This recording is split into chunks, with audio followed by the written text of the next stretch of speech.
Psychological safety in a nutshell. Harvard Business School professor Amy Edmondson, in her book The Fearless Organization, describes how psychological safety can be promoted in the workplace.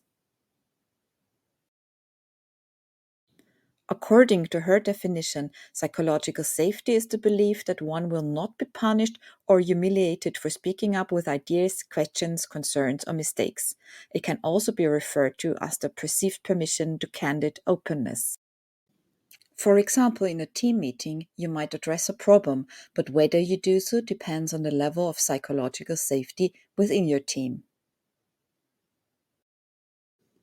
You calculate in your mind whether addressing the situation will be personally beneficial or harmful. If you decide it's better to stay silent, psychological safety may be lacking.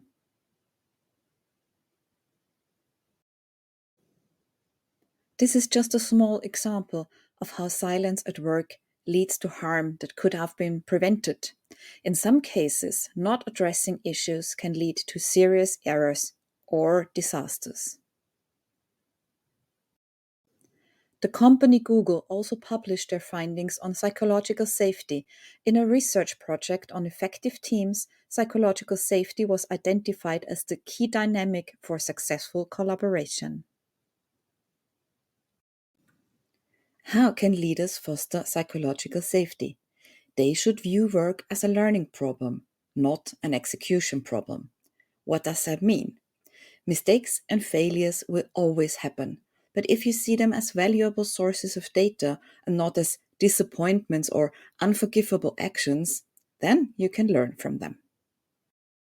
Of course, this only works if you have access to these data sources, meaning if there is sufficient psychological safety and open discussion about failures and mistakes.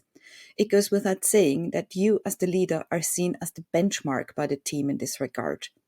Therefore, the success of conveying this perspective credibly depends heavily on your own behavior as a leader. Leaders play a significant role in creating this environment. They should invite participation by admitting when they lack a certain answer, cannot assess a situation well, or are unsure about a problem. They should ask questions with genuine interest, such as, what am I missing? Are there other views on this issue? What could be argued against it? And ask for more information, more opinions, more emotions, more viewpoints. Lastly, leaders should react productively. Regardless of how painful or uncomfortable the discussed topic is, respond with appreciation. The messenger is not your enemy, but someone helping you improve things. Consider openness to discussing sensitive topics as a gift and express gratitude for it.